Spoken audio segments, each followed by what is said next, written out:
Our interview this morning is with Edwin Barnhill. Ed was born at Iredell, Texas, February of 1933. He served in the United States Army and the military police. His dates of service were January of 1953 till December of 1955. His highest rank attained was Corporal. This interview is conducted at Burleson, Texas, on Saturday, August the 21st, year 2010. My name is Dale Dexheimer. I'm not related to Mr. Barnhill.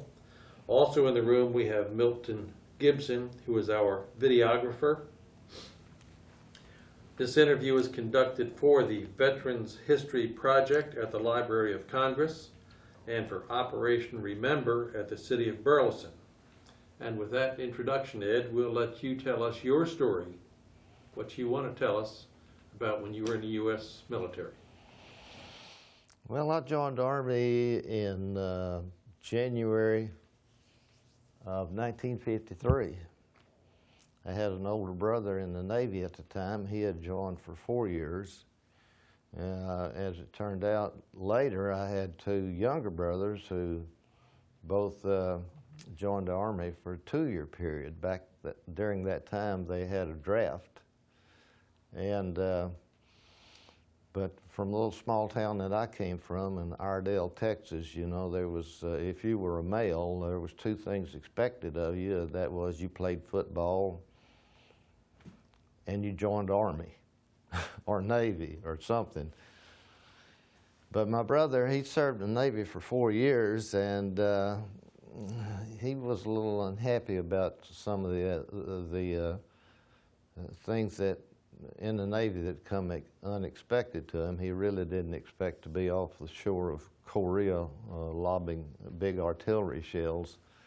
So I decided to join the Army. No particular reason. I just liked the Army better than I liked the Navy. I don't like the idea of being in water that's 5,000 feet deep. You know, 3 feet deep, I can handle that. 5,000 feet deep, I can't handle that. So I decided to join the Army.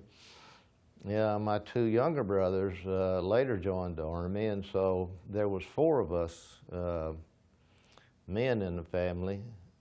Mother had 4 sons, and my mom and dad had 4 sons. And for a period of 9 months, all 4 of us were serving simultaneously. It worked out that way because my brother had volunteered for 4 years, I'd volunteered for 3 years, and my other 2 brothers were in for 2 years. So all 4 of us served simultaneously for about 9 months. One of my younger brothers was in Austria. I was in Germany, and then my youngest brother was in El Paso and never got out of Texas. So I don't know whether he was the fortunate one or the unlucky one. I think he was the unlucky one. But I took my training at Fort Hood, Texas in January. It was a really, really cold winter, and you know how it is whenever you're in basic training. You sleep in a tent. You're outside a lot. You know, it was cold. It was tough. It was hard. Basic training was really tough back in those days. I don't know how it compares with basic training nowadays. But after I finished my basic training at Fort Hood, I went to Fort Sam Houston in San Antonio. And I don't know why I was chosen to be in the military police, but back then, military police, a lot of it was image. And it was the same way that way, I think, in most police departments. You had to be like 6 feet tall. You had to weigh a certain amount. I don't think it was really necessary that you have a really high IQ, but you had to look the part. So anyway, the sergeant come out one day and just picked out guys and, you know, and says, you're going to go into military police training. So I took military police training at Fort Sam Houston in San Antonio. And after I had completed my basic training, then I was stationed there for a period of about 4 or 5 months. And as a new recruit, we were doing things like directing traffic down at the school. They had a school on base. A lot of people lived on base. We had guard detail. Back in those days, they paid with real money. And so they would have that money fly in on a little airplane, and a guy would walk out with 2 great big suitcases, or maybe 4 suitcases. And the military police would be there with submachine guns and tear gas and all of the armament necessary to take on Mexico. And to this day, I don't know whether there was any money in those suitcases or not. I don't know. Maybe it was just a dummy run. I have no idea, but we were prepared for anything. And, you know, I liked that part of the duty. Parts that I didn't like was the guard duty when they would give us 4 prisoners. These were soldiers that had messed up in some way or another. Most of them were minor offenses, and by that I mean that they failed to report for duty or were AWOL or something of that nature. And they'd give us a shotgun, had 4 shells, and they were a solid brass coated shells so that you could load it and unload it forever and it would never wear out. And so we would have these 4 prisoners, and we would go out and clean the general's yard, mow the parade grounds, and all of those sort of things. And they would tell us, you know, that if a prisoner escapes, you're going to have to serve his time. Well, I know, you know, later I know that that wasn't true. And it was later, after I got out of that detail, that I got to thinking, you know, I wonder if those shotgun shells ever had anything in them. I have the feeling that they didn't, you know, but they believe, the prisoners did, they believe that they did, and at the time I believed that they did, so that worked. I remember, though, that I never, ever took any practice shooting with that shotgun, which just leads me to believe, you know, that they weren't willing to trust us recruits, you know, that had just finished our military police training with 4 prisoners and a loaded shotgun with double-aught buckshot, and I don't blame them.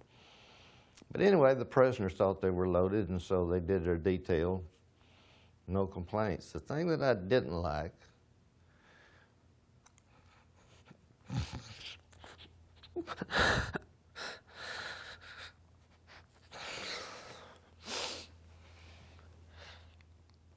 I'm sorry.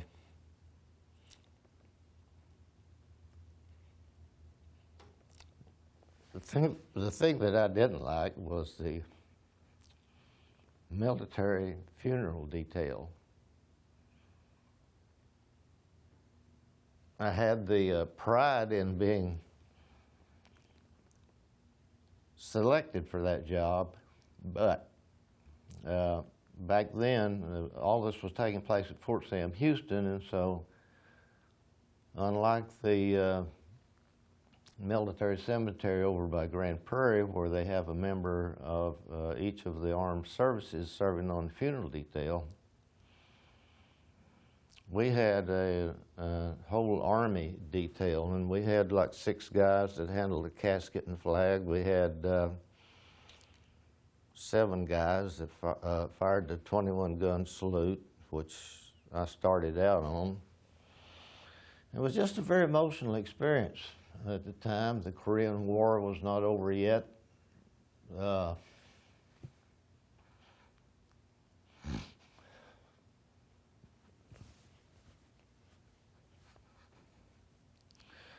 So we were having these funerals, 2 and 3 a day, and it was such an emotional experience going through these funerals 2 and 3 times a day that there's many of us that, you know, just wanted off of that detail. We were glad to have been selected, and that was very impressive, you know, to have the military police out there in the full uniforms, the 21-gun salute. we sat through the service in the church as well, and then the graveside service, and like I said, it was very, very, very emotional, and many of us wanted to get out of that detail. I mean, we'd rather have anything. We'd rather go back to guarding the 4 prisoners than we had to stay on that funeral detail. And so there was an order that came down for a certain number of soldiers to go to Europe. I don't know how many was on that, but I and several others had volunteered to see what it was like in Europe. And so I ended up in a place called Wurzburg, Germany.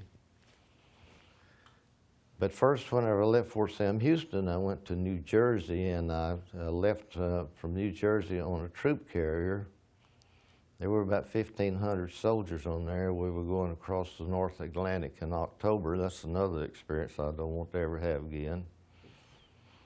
You know, the North Atlantic and the big old high waves and that ship just bouncing up and down and up and down. I said if I ever got off of that thing,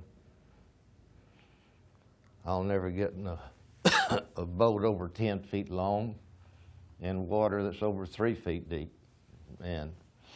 But anyway, we all survived, you know, being all landlubbers and being born in Texas, you know. We just wasn't used to this idea of 1,500 troops sleeping 4 deep on the cots and the old ship bouncing around, and you couldn't even eat your lunch because it keeps sliding off of the table. It was a horrible experience. But after I got to Germany, things were a whole lot easier. I served on the regular Army patrol in Wurzburg for a few months, and our duty there, just about our only duty there, was to patrol the bars and honky-tonks of the local area, you know, and to make sure that the soldiers who had had too much to drink had a safe ride back to the base, or if they were out of uniform, we were instructed to write them up with what was called the delinquency report. We didn't have any serious felony crimes or anything of that nature. You know, we're talking about 1955, and all of the time that I was in military police duty in 1955 and 1954, we had never, ever seen anyone in the possession of any kind of narcotics. I guess that's one way to which the military is much different than it is today. We had plenty of GIs who drank too much beer and would get a little rowdy, and so we had to deal with that. But that was about the seriousness of any of the duty that we had.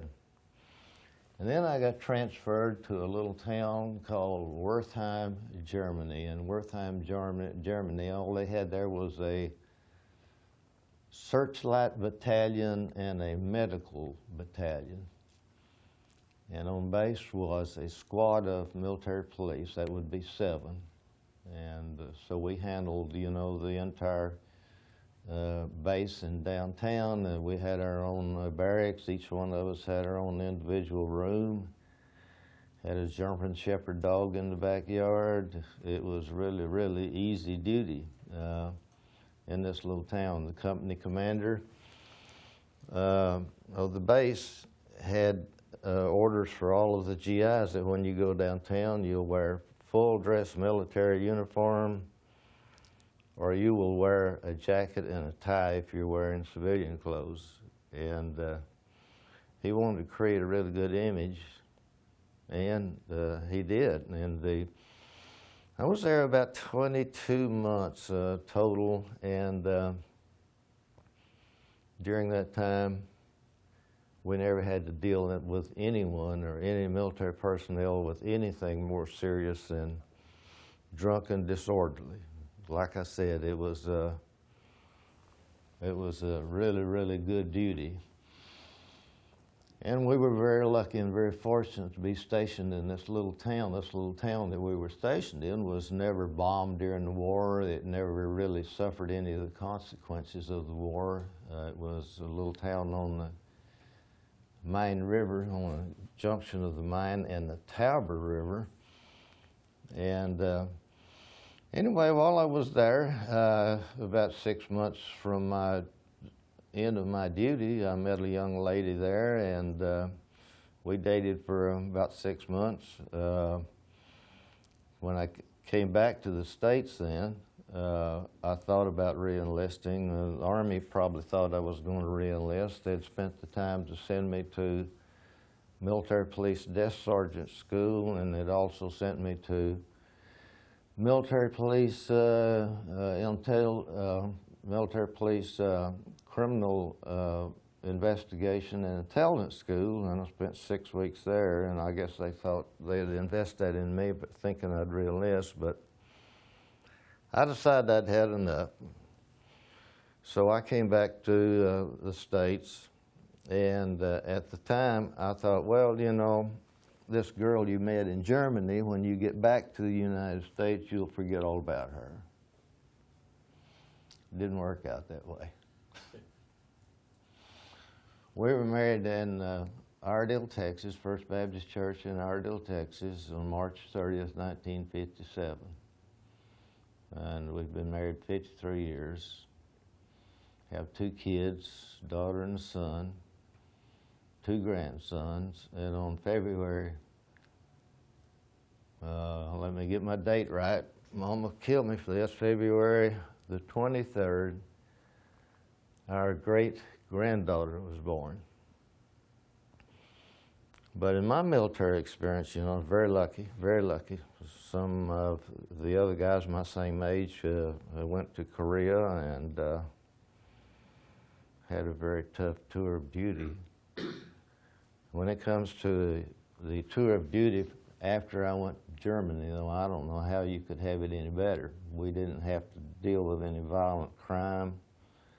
We were all prepared for it, you know. We carried a .45 caliber pistol, loaded, a couple of extra clips, a nightstick, a flashlight, a whistle, all that stuff. Very impressive. I guess if you're, you know, a regular GI and you're in a bar and you've had a couple of drinks and a couple of these 6-foot-tall guys come walking in, you know, they're pretty much behaving. Besides that, the company commander, he just simply insisted on it. If you go downtown, you're going to behave yourself and you're going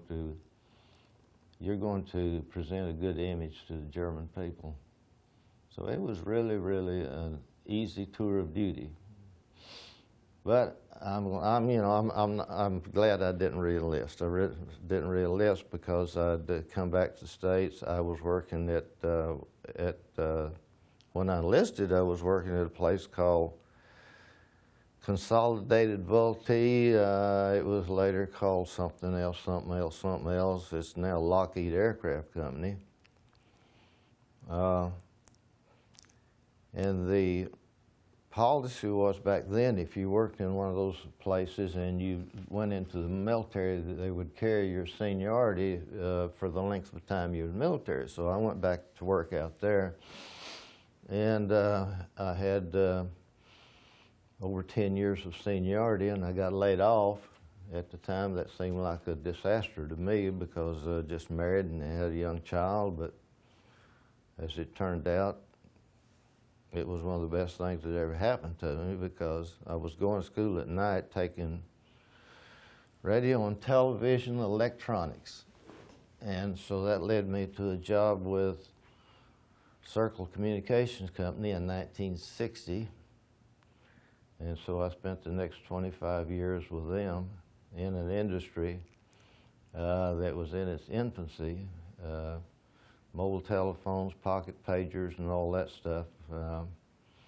And it was the right business to be in at the right time to be in that business, and we were very successful at it. And I worked with a small company. We only had about 20 employees, but we had offices in Dallas, Fort Worth, Mineral Wells, and Breckenridge, and we were the first company in Fort Worth to have mobile telephones. We were the first company in Fort Worth to have pocket pagers, and it worked out real well for me. Unfortunately, you know, our boss died at a young age of 61, and so some of the other investors thought they would like to sell the company. Sold in about a 3-year period. We sold out like 4 different times to 4 different companies, which was typical of the communication business back then. But all in all, if I had to do it all over again and go back, I don't think I'd change anything. I think that I would insist that they provide an airplane for me to fly across the North Atlantic to Germany. Or maybe they just let me figure out my own way to get there. I just wouldn't want to go on a troop carrier again, ever. Okay. Couple questions for you, sir. Mom and Dad grew up in a small town in Texas. Mom and Dad farmers, ranch, work in town? Well, my mom and my dad was, unfortunately, his father died when he was only 4 years old. And then his mother, my grandmother, remarried. And it was a home situation where that things weren't working out. All blended families don't always work out well. And he left home when he was like 15 years old.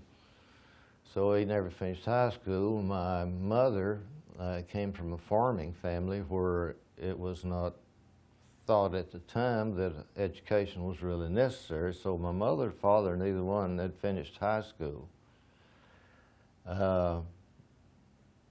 But my dad worked in a lot of places, and my mother also worked. My mother worked almost all of her life. She worked in the lunchroom at school. She worked at the a cafe in Hyco called the Coffee Cup Cafe. My dad worked at the, there was a produce a business in Iredell at that time. Well, there were a lot of businesses in Iredell at that time. There aren't any now, but there were back then. And he worked at the produce place, and when we were kids, you know, we all worked in the cotton fields, and down at the produce house, we would pick turkeys and things that we did when we were kids, though, and things that it was necessary for us to do. Nowadays, the Child Protective Services would probably come and drag you out of your house for doing. I personally, I think every kid ought to have to do those things. Certainly, Mom and Dad had to be proud to have 4 boys in the U.S. military all at the same time. That's something to be proud of. Certainly is. You played football. Played 11-man football.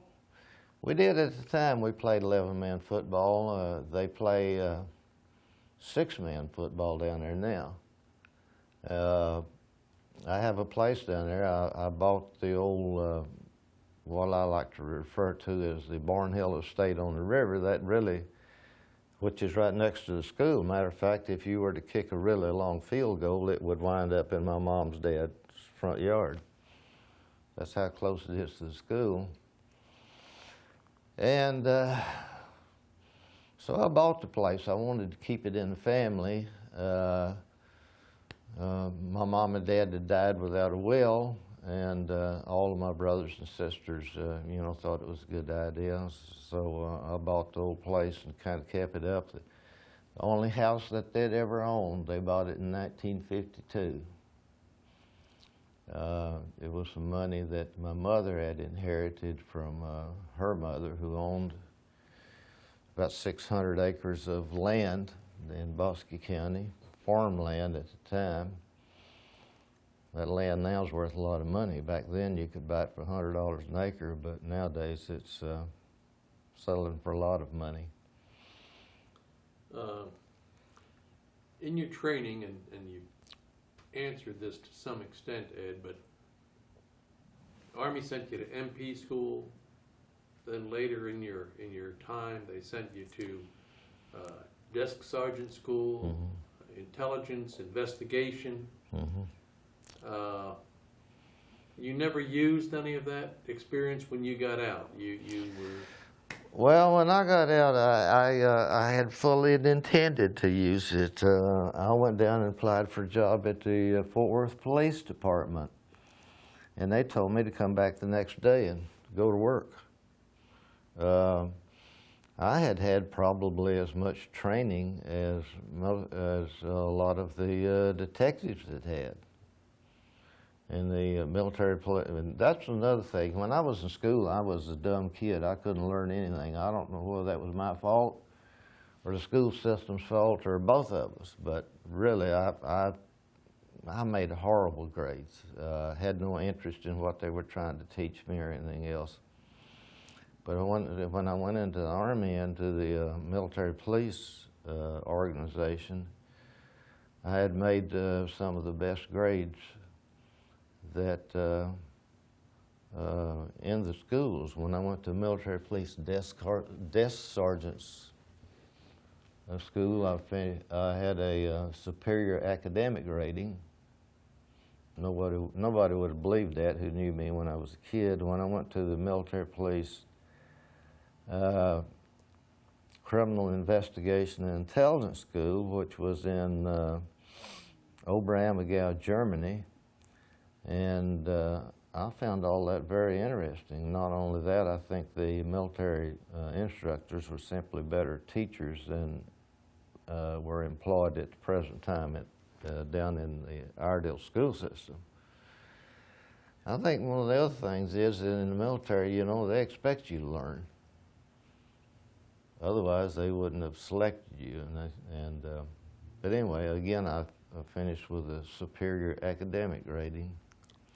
And so at that time, you know, I thought, well, I think, you know, found what I really want to do in life, and that is to be in the police department, or highway patrol, game warden, or something of that nature. But when I got out, I went and applied for a job at the highway patrol, and I think I applied also at the same time I was working, though. And I applied at Department of Public Safety and at Fort Worth Police Department. And Fort Worth Police Department, you know, they were impressed with all the training I had, and they said, "Come back tomorrow and we'll put you to work." But at the time, there was one thing that I probably didn't sleep an hour that night. But anyway, I decided after I went down and had an interview with them that being a Fort Worth police officer in the city of Fort Worth or Dallas or anywhere else around here was a whole lot different than being a military police officer. A military police officer, you know, you've got pretty much the support of the entire Army organization. Of course, but you know, if a military policeman messes up, he pays the price just like anybody else. But anyway, I decided to go back out to what is now Lockheed and continue working out there. And I was going to school at night on the GI Bill, and was studying radio and television electronics. And then I really got an interest in electronics. And then I went to work in 1959. After I got laid off out there, I went to work for this little old company called Circle Communication Company, which later became Pagephone Corporation. We left our markets on the South Freeway, down on the South Freeway in Berry Street. There's a 540-foot self-supporting radio tower down there that we built in 1981. You know Bud Schott, I guess. Bud Schott worked for us. We interviewed Bud. Did you? 3 weeks ago. Yes, sir. Really? Yeah, Bud worked for us for a long time. On your career, and I know this is a tough subject for you, Ed. How long were you on that funeral detail? 3 months, 4 months? No, I don't think it was 3 months. I don't think it was that long. But A lot of guys rotate in and rotate out of that detail, have the same emotional situation that you've had with it. well, yeah, and some people would probably make light of that and say, "Well, you had the best job of all. All you had to do is just sit in church, 2 or 3 times a day, and physically there wasn't anything to it." About the only other thing, as far as a lot of practicing, and because the military funerals, they want everything to go right, and so we practiced that 21 gun salute over and over and over because the timing had to be just right on it, and the flag folding, that has to go just right. That's not the easiest thing in the world to fold that flag properly. And then it wasn't any of us, but it was always a higher ranking, usually a non-commissioned officer, sergeant, master sergeant, or something, that presented the flag to the survivor. But it was just too...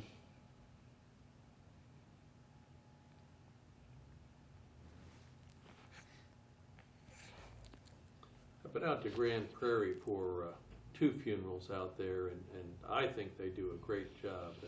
It is a very moving thing. I've been to 2 or 3 out there myself. The only real difference is that the funeral service they have out at Grand Prairie, they're having so many of them because the World War II veterans are dying at a rate of about 1,000 a week. And so they have to have a shorter version of the military funeral in order to accommodate all of those that have chosen to be buried out there. And I have a couple of friends of mine, that were in World War II. They're now, he's now 85 years old. I have at least 3 of them, 4 of them that I play golf with, and some of them have chosen to be buried out there, but I think Dan Rather referred to them as our greatest generation, but they are dying at enormous numbers. Your time in Germany, could you spell the 2 towns that you served in, Ed? Yeah, I was in when I first got there, it was in Wurzburg. I didn't spend a lot of time there. Wurzburg was spell Wurzburg. Wurzburg. Okay. And the other town where you spent the 22 months was? It's Wertheim, Wertheim.